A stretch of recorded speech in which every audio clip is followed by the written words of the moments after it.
Bonjour, bonjour mes frères et sœurs dans le Seigneur. Aujourd'hui, je suis avec le pasteur Ludovic, mon frère, avec qui je travaille par rapport à l'évangélisation. C'est lui qui est responsable de l'évangélisation du côté de Tabernacle of Nations. Donc aujourd'hui, on aura une séance du côté de... Où Ouais, encore? on aura une séance du côté de d'ici là, Union Station. Ok.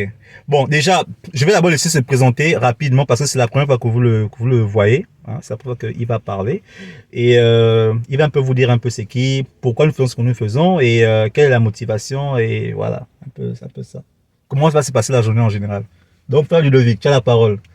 Bon, salut tout le monde. Moi, comme il m'a présenté, moi c'est le pasteur Ludovic euh, dans le ministère Tabernacle of Christ of All Nations, qui est ici à Hyattsville, Maryland, précisément sur 3321 Tolindo Terrace, Hyattsville, Maryland. Ouais. La suite, c'est numéro 2. Ah, tu n'as pas donné ces Ouais. informations, c'est comment? Parle aux gens, c'est quoi? Ah, mon frère. Non, mais c'est important de donner parce que peut-être les gens peuvent être intéressés par Mhm. rapport à la localité de l'église, etc. Bon, on a le programme d'évangélisation, c'est d'abord pour gagner des âmes à Christ. Amen.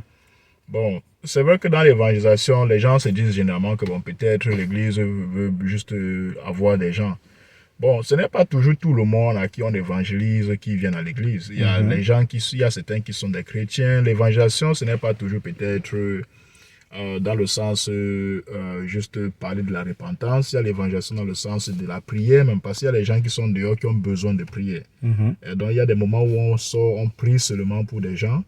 Et il y a des moments où on sort, où on prêche la repentance. Il y a des moments où on sort, on prêche l'espoir, etc. Donc, en fait, c'est un peu ça le but. Et c'est vrai que dans ça, il y a des risques, bon, des règles que le gouvernement a. Il y a aussi des risques peut-être d'être attaqué ou La bien dernière fois, j'ai peut-être. fait me faire agresser à DC, hein. Ouais, Mhm.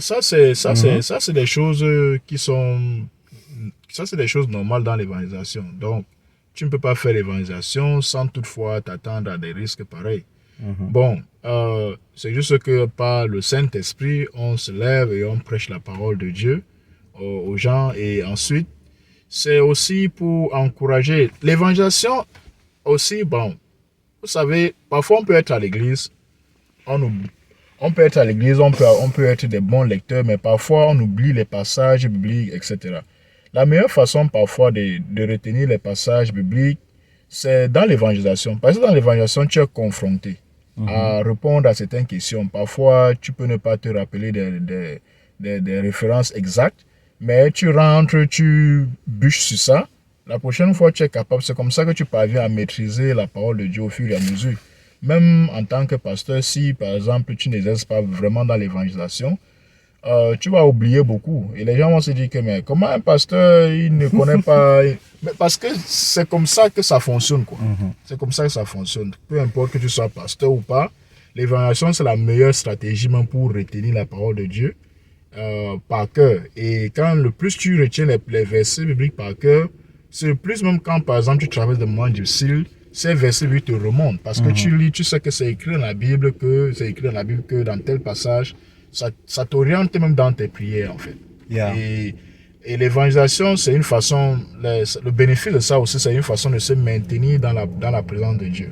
Parce que quand tu sors, les gens t'observent. Un jour, tu peux être quelque part en train de faire autre chose. Ah, mais c'est pas la personne là qui prêchait l'évangélisation. Exactement. Donc, tu vois que ça fait partie ça fait partie ça t'aide à rester dans la présence de Dieu, quoi. Ça fait que même si parfois tu es en voie de tomber dans une tentation ou bien dans un péché quelconque, toi-même tu sais qu'à l'heure, si là, on me connaît ici, on me connaît Mhm. là-bas. Donc, ça fait que tu ne tombes pas en ça, quoi. Yeah. Et les gens vont se dire que bon, est-ce que ça veut dire que tu vis ta vie spirituelle à base de ce que les gens disent de toi? Non. Vous savez, le diable, il n'y a pas deux témoins de ce que nous faisons de bien et de mal comme le diable. Vous savez, il n'y a pas deux personnes plus témoins comme ça, comme le diable, parce que il observe ça et ça rend témoignage de Christ en nous. Ça rend témoignage de Christ en nous parce que c'est à travers nos fruits que nous serons jugés. Amen. Amen. Donc, je crois que, bon, j'ai un peu été long. Non, je pense c'est... que Yeah. c'est un Je vous peu ai dit bon. qu'il est pasteur. Les pasteurs sont comme ça. Ils ne réalisent pas, ils font peur beaucoup seulement. Juste pour résumer la pensée du pasteur Ludovic, sachez que le service chrétien te permet de t'affermir. Amen. Donc, c'est ça, en fait, qui te permet en sorte que tu sois quelqu'un d'aiguisé.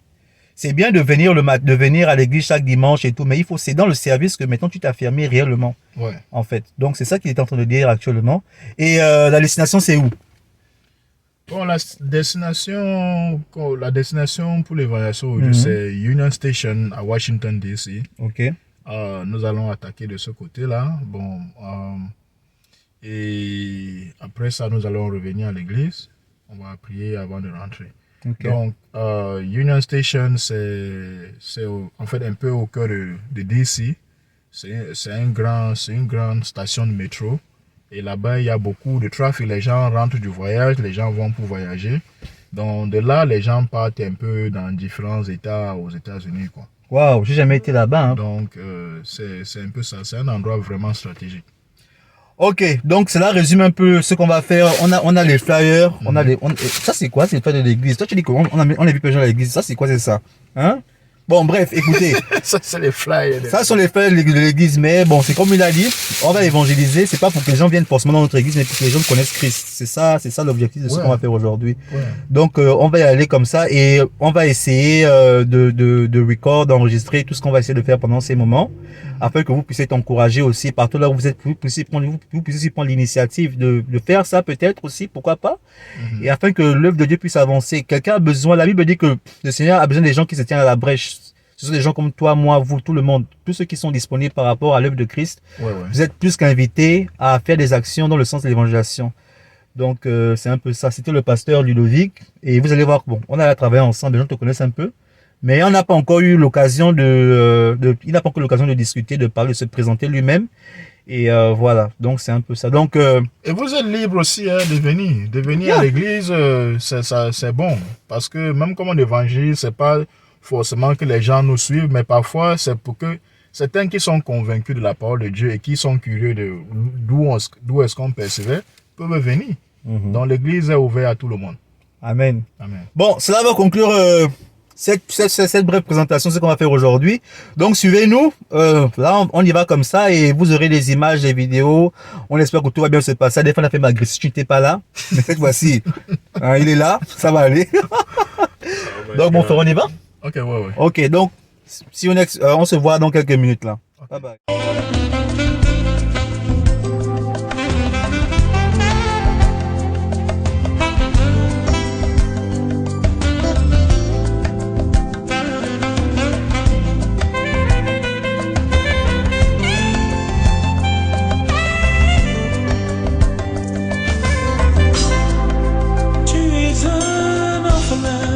Abandonné dans le besoin, attendant que l'on t'aide en vain. Tu connais des problèmes, chaque jour qui passe est un dilemme, et ta vie demeure toujours la même. Puis à Jéhovah, il changera ta vie, il changera ta vie.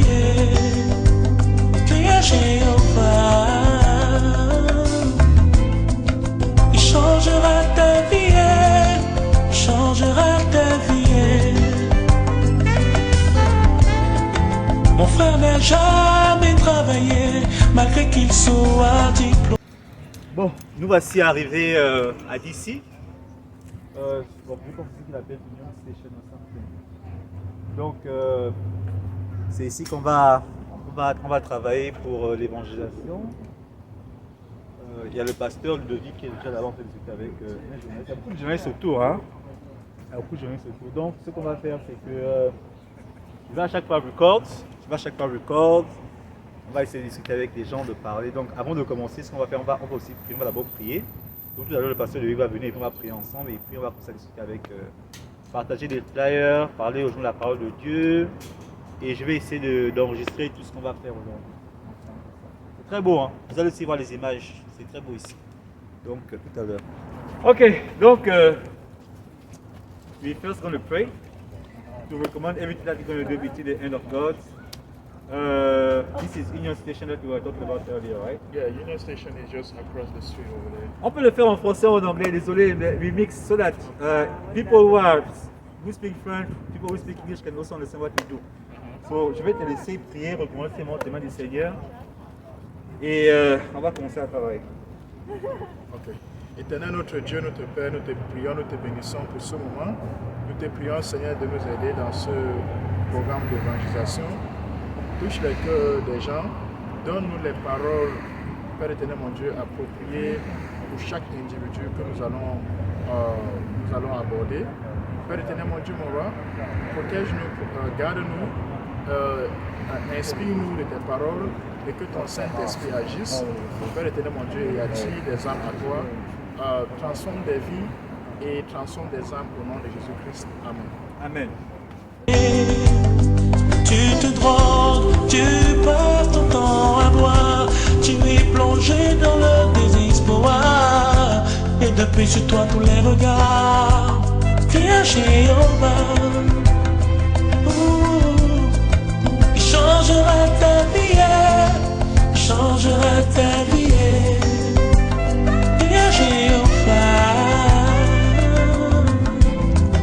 Il changera ta vie, il changera ta vie. Jéhovah, Jéhovah, oh, Jéhovah, Jéhovah, oh, Jéhovah, Jéhovah, oh, Jéhovah. Toi tu n'as jamais enfanté, malgré tout ce que tu as essayé, tu es abandonné. Tu es plongé dans les maladies, on t'a dit que tu ne pourras plus guérir. Jésus peut te guérir s'il a fait pour lui.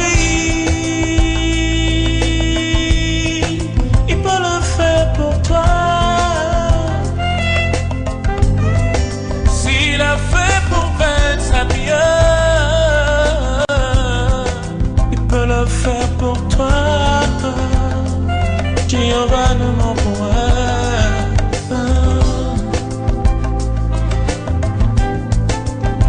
Jéhovah, viens Jéhovah.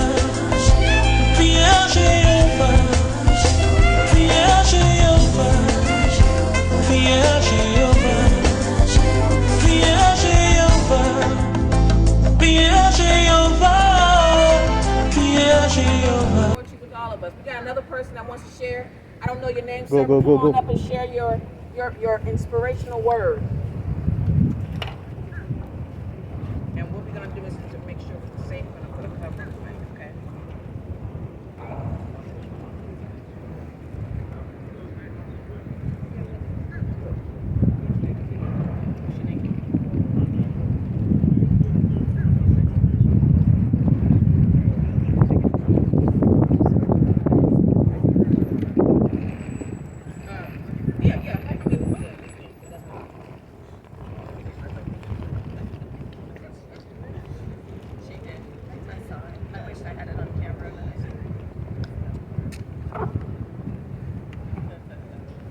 Everybody. This is a Bible verse, but which is similar to a poem. Just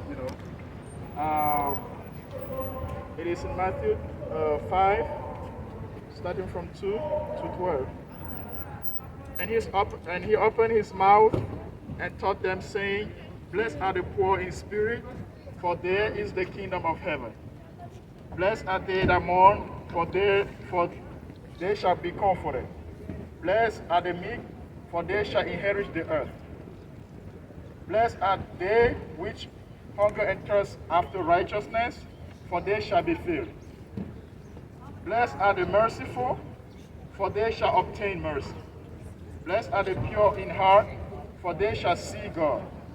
Blessed are the peacemakers, for they shall be called children of God. Blessed are they which are persecuted for righteousness' sake, for theirs is the kingdom of heaven. Blessed are ye when men shall revile you and persecute you, and shall say all manner of evil against you falsely for my sake. Rejoice and be exceeding glad, for great is your reward in heaven. For so persecuted they the prophet which were before you. Awesome. Thank you. Ludovic, thank you so much for sharing. See? We got some positivity. Thank you so much, sir. I appreciate you. We have another gentleman. If the people don't hear me, yes, my feelings are hurt. I don't have time to brag about this because this is God's word. Right. He gave it to me. He told me to give it to them. Right. He told me to feed his sheep. And so that's my responsibility. So I'll tell you how I be. Yeah, I want to be, I'm like every man. I want to be accepted. I want to be loved. I want to be appreciated. I want some hand claps. All that's nice. But you know what? When I get a well done by the servant, man, that's it. You know? Were you obedient with the word I gave you? Yes. And when the day he told me that in the beginning was the word, and the word was with God, and the word was God, and descended down to Satan, the word became flesh. It then became the idea that I, who had the word in the very beginning, I who was the word in the very beginning, gave you, poet, the opportunity to take word and shape word. Right. And I just like, bro, wow.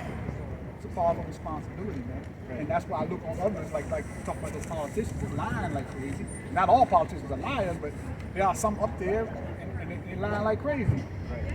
You are taking the sacred word that caused things to become because he said, let there be. He just spoke it. It wasn't like a paintbrush or molding clay. He said, let there be, and it became. You are taking sacred word and you are using it for evil intent. Man, that breaks my heart. That breaks my heart. I just know I'm not responsible for that. And I have to make sure that I'm taking the word that he gave me and using that word in a positive way. Right. That's why I recognized when you did that Sermon on the Mount. I knew where they came from. You know, because I read the word, man. Right. I look at the word and there are certain things that stay with you. You know? And that's definitely one. Donc, voilà, cela va conclure notre journée d'aujourd'hui. On a pu rencontrer des gens, on a pu partager la scène. Vous allez voir la scène qu'on a partagée. Le pasteur Ludovic a partagé un merveilleux poème qui a été apprécié. Moi, je t'avais dit de ne pas voir après la dernière fois. Non. Frustré. Il fallait juste c'est ça qu'il fallait s'assurer que le message ait d'abord une entente parce que c'était un groupe qui avait leur programme et il fallait s'assurer que on ne vienne pas juste s'introduire dans leur programme sans toutefois peut-être s'être accordé vraiment par rapport. Et il fallait connaître est-ce que la poésie était dans le sens, est-ce que c'était une poésie biblique ou est-ce que c'était une prédication biblique. C'est là où il fallait s'assurer qu'on est sur la même voie. Parce qu'on ne peut pas...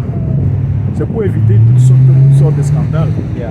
Parce que bon, c'est un programme, nous on avait notre programme, on ne peut pas venir introduire notre programme dans un programme qui est tout contraire ou différent de la notre. Bon, juste pour la petite histoire, pour que vous compreniez, c'est parce qu'il fait cette tombe-là. On a eu la chance de partager la scène avec une sœur, je ne sais pas si je peux dire une sœur en Christ, je ne sais pas si elle était chrétienne, mais quand elle m'a vu, elle m'a dit, je sais que tu es chrétien. Ouais. Et c'est comme ça que je lui ai dit, tu sais que je suis chrétien. Elle m'a dit que non, en fait, elle partage les poèmes. C'est comme ça que j'ai donné l'opportunité à notre pasteur Ludovic de partager un poème biblique. Le poème c'était sur Matthieu 5 à partir du verset 2 au verset 12. là où la Bible dit quoi? Quand tu retiens bien les choses là. Qu'est-ce que la Bible dit là-bas? Qu'est-ce que la Bible dit là-bas? Bon, il est écrit heureux les pauvres en esprit, car ils seront appelés fils de Dieu. Heureux ceux qui ont faim et soif de la justice, car ils seront rassasiés. Heureux les débonnaires, car ils hériteront les terres. Donc, c'est un peu dans ce sens-là que la Bible parle des gens qui sont opprimés, qui sont rabaissés, qui sont attaqués, d'être heureux de la circonstance parce qu'il y a En fait, il y a un salaire. En fait, Amen. il y a un salaire pour chaque tribulation qu'on traverse. Ce n'est pas pour, comme dit, ouais, tu dois demeurer dans ça, mais c'est que pendant que tu pries, il faut savoir que tu as les persécutions, les difficultés que tu traverses. Il y a un Dieu qui observe, il y a un Dieu qui te met à test et il a un plan pour toi parce que, bon, pour que Israël même accède à la terre promise, il a fallu d'abord qu'elle soit d'abord en esclavage. Pendant 400 ans, il a fallu encore 30 ans de plus pour qu'ils sortent de l'esclavage. Et ensuite, de là, il fallait maintenant les amener du désert, dans le désert parce qu'il fallait faire un triage. Et après ça, malgré que Dieu a donné l'opportunité à Josué de guider le peuple d'Israël, pour qu'ils obtiennent la terre promise, il a fallu qu'ils fassent la guerre. Et dans la guerre, il y a des pertes de morts, il y a les pertes de vie. Les gens meurent, il y a des orphelins, il y a des veufs, il y a des veuves, il y a beaucoup de séquelles qui peuvent être en fait en quelque sorte négatives qui restent. Mais le but, c'est qu'ils obtiennent la terre qui leur a été promise. Et chose dont ils ont pu obtenir cette terre promise. Donc, revenons à ton verset alors, qu'est-ce que cela veut dire? Donc cela veut dire que parfois on peut être persécuté. Heureux ceux qui sont persécutés pour la justice car ils obtiendront le royaume des cieux. Ça veut dire tu peux peut-être avoir une vie ancienne où tu avais certains amis, certaines connexions, certains ceci, certains cela. Je connais des gens qui, même certains artistes, qui ne veulent pas, même s'ils arrivent dans une église, eux ils ne veulent pas qu'on sache qu'ils étaient dans cette église de peur que ça peut affecter peut-être leur carrière, etc. Bon, Dieu dit en ce moment, heureux soit toi, soit cette personne qui peut-être est rejetée par des soi-disant connexions ou bien des sponsors par rapport à leur carrière, car il a d'autres personnes, d'autres sponsors réservés pour eux, pour les faire grandir dans leur carrière. Donc les gens se basent parfois sur leurs bénéfices présents et voient que bon, peut-être en servant Dieu, ils pourront perdre certaines pratiques. À cause de la justice de Dieu, sache qu'il y a des récompenses pour toi. Amen. Voici le résumé de cette parole. Et c'est avec ça que nous vous laissons. Et je pense que le pasteur Nurik va toucher avec une prière, une dernière prière. Excusez-nous, nous les chrétiens, on prie, il faut qu'on prie. La Bible dit que nous devons prier sans cesse. Amen. C'est la prière qui peut toucher ta vie là où tu es. Amen. Amen. Donc je vais essayer le pasteur Nurik conclure avec une prière et puis on va partir. Amen. Seigneur notre Dieu, notre roi, nous te bénissons, nous te prions. Nous te bénissons pour cette journée que tu nous as accordée et pour ce programme d'évangélisation que tu as veillé pour que cela soit fait. Nous te bénissons parce qu'il n'y a pas eu de scandale et tu as assuré que tous ceux qui nous entendent avec l'esprit et non avec la chair. Amen. Nous te prions, Seigneur mon Dieu, pour ceux aussi qui vont regarder la vidéo, que tu leur transformes et transformes leur vie. Et même pour ceux peut-être qui sont déjà transformés, mais qui traversent des difficultés, que Seigneur mon Dieu, tu les reconfortes au nom puissant de Jésus-Christ. Amen. Père éternel mon Dieu, nous te prions que ton esprit, qui est celui qui attire les âmes à toi, qu'il fasse son travail. Nous avons fait notre part de travail, qui est de prêcher l'évangile, mais c'est toi qui attires les âmes à toi et c'est toi qui convaincs les esprits. Amen. Père éternel mon Dieu, nous te bénissons et nous te prions que tu fasses grandir aussi le ministère Tabernacle of Christ of All Nations. Amen. Et que d'autres frères de l'Église aussi puissent nous rejoindre dans le groupe d'évangélisation au nom puissant de Jésus-Christ. Amen. Amen. Bye bye. Merci beaucoup. À la prochaine.